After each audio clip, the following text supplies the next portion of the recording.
Narinig mo na ba ang salitang ghost mode? Ginawa mo na rin ba ito? Ngunit walang nangyari. Tatapatin na kita. Going ghost mode doesn't automatically make you better. Merong mga nag-i-improve. Meron din namang mas nagiging lost. Because isolation can build you or break you. Kaya sa video na ito, hihimayin natin ang real advantage at hidden disadvantage ng ghost mode at ang 5 paraan kung paano ito gawin ng tama upang hindi masayang ang effort mo kung gagawin mo ito. Hit the like and subscribe button and help us reach 100k subscribers soon nang mas lumawak pa ang ating kawan. Let's begin. May 6 na totoong advantage ang pagpasok sa ghost mode kung magagawa mo lang ito ng tama. Una, you eliminate distractions completely. Mahirap mag-build ng focus kapag lunod ka sa ingay at gulo ng paligid mo. Kaya kapag nag-step back ka sa social media, nag-step back ka sa walang kwentang conversation at mga chismis at binawasan mo ang mga external pressures na nararamdaman mo, your mind becomes more quiet and sharper. Mas makakagalaw at makakapag-isip ka ng maayos. At kung seryoso ka talaga sa growth mo, huwag mong hahayaan na hindi ka magkaroon ng isa sa mga ito. Hindi bilang palamuti lang, kundi bilang simbolo na magpapaalala sa iyo kung paano ka binago ng channel na ito. Ito ang uniforme ng mandirigmang lakan na gaya mo. Exclusive lang ito sa ating Facebook page at nasa baba lang ang link para sa details at paano umorder. Just send me a message. Pangalawa, you build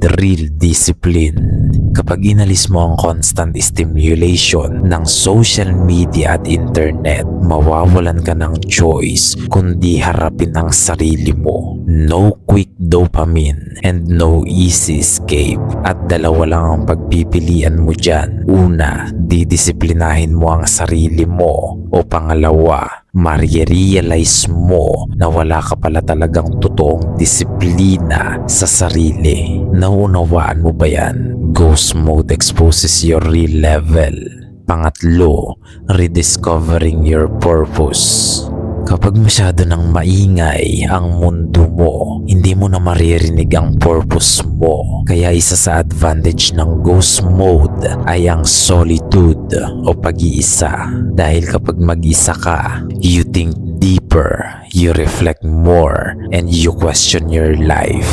May oportunidad ka ngayon na magkaroon ng clarity sa buhay mo na hindi lahat ng tao ay nagkakaroon dahil masyadong lunod sa ingay ng mundo. Pang-apat, breaking dependence on validation. Kapag nag-ghost mode ka, bagsak sa zero ang atensyon na makukuha mo dyan. At kapag walang atensyon, wala na ring external approvals. Hindi mo na ngayon kailangan mag-perform para lang sa papuri ng iba dahil nga naka-ghost mode ka. Sa una, uncomfortable yan dahil hindi ka sanay na walang nakakakita.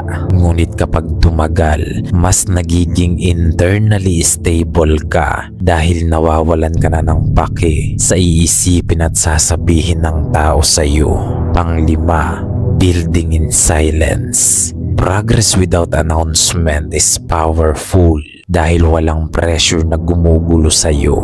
Walang external expectations na kailangan mong i-meet at walang outside opinions na pampagulo lang. Matthew 6 verse 6, pray in secret, get rewarded in public.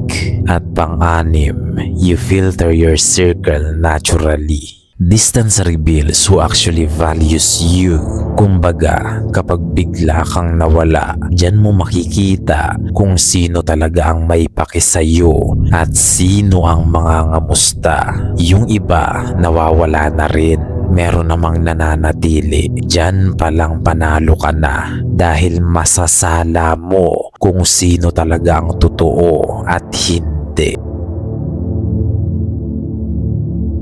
Ngayon, kapag na-hype ka lang ng ghost mode na ito, madidisappoint ka sa magiging results mo. Kaya dapat alam mo rin ang 6 na disadvantages nito upang mas tumaas ang awareness mo at mas maging matalino ka. Unang disadvantage, confusing isolation with growth. Just because you're alone doesn't mean you're improving. Naunawaan mo ba yan? Kapag wala kang structure at malinaw na goals, avoidance lang ang ginagawa mo. Hindi ka talaga nag-i-improve dahil ang realidad, hindi ka nag-go-ghost mode, nagtatago ka lang talaga. Pangalawa, you lose social sharpness. Ang social skill parang muscle yan, humihina at lumiliit kapag hindi nagagamit. Kaya kapag nasa ghost mode ka, limitado o halos walang social interaction dyan dahil isolated ka. Kaya kapag less ang interaction at less ang communication, nagkakaroon ng awkward feeling makipag-usap sa mga tao. You lose your ability to connect. Pangatlo, you become addicted to solitude.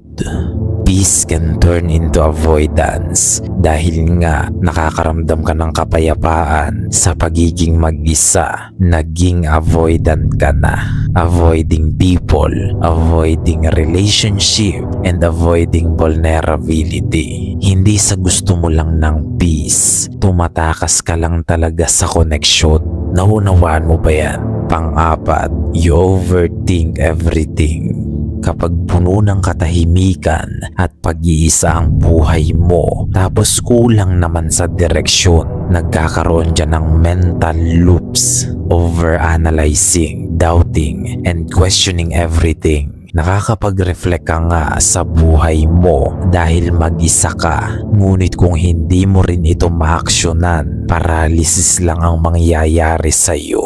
Panglima, you miss real opportunities.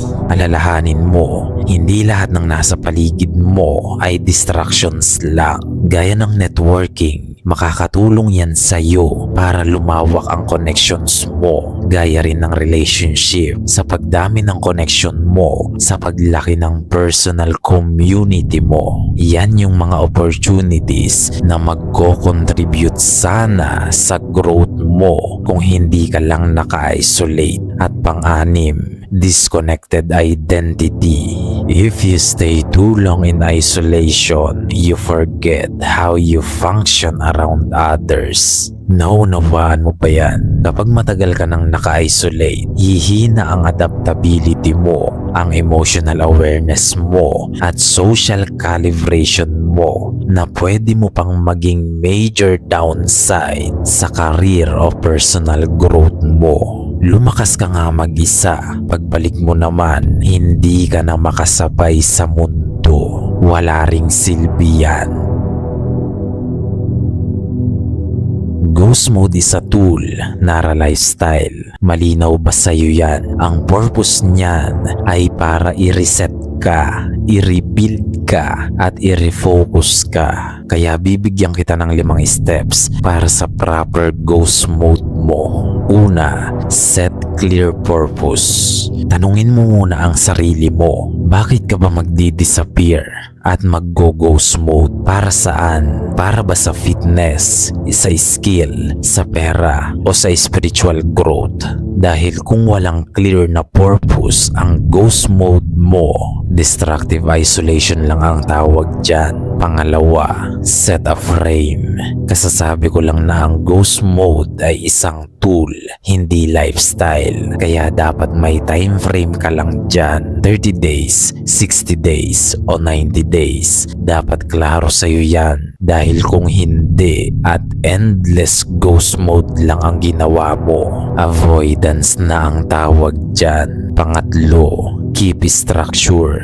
Habang nasa ghost mode ka, dapat intentional lahat at may structure. Dapat araw-araw may routine ka. Work, training, learning, o kung ano pa man yan. Dapat nakasistematiko lahat yan. Dahil kung walang structure, mawawala ka rin sa focus.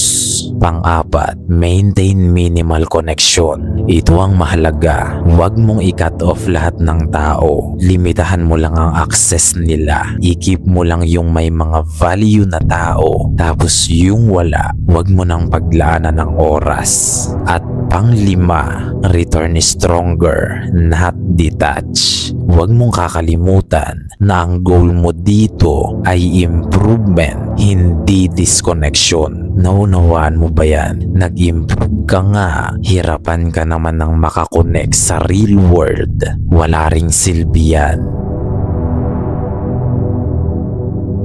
Ghost mode can either rebuild you or quietly isolate you. Pwede ka niyan palakasin o sirain.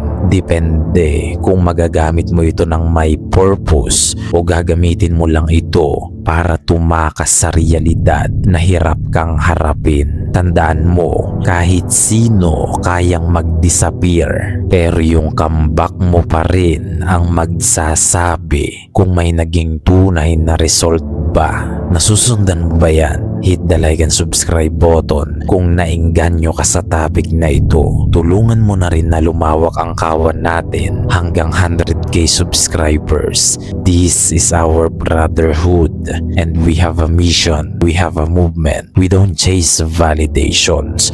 We chase improvements. Gayunpaman, marami nga ang makakapakinig, ngunit iilan lang ang makakaunawa. Hanggang sa muli, lakan.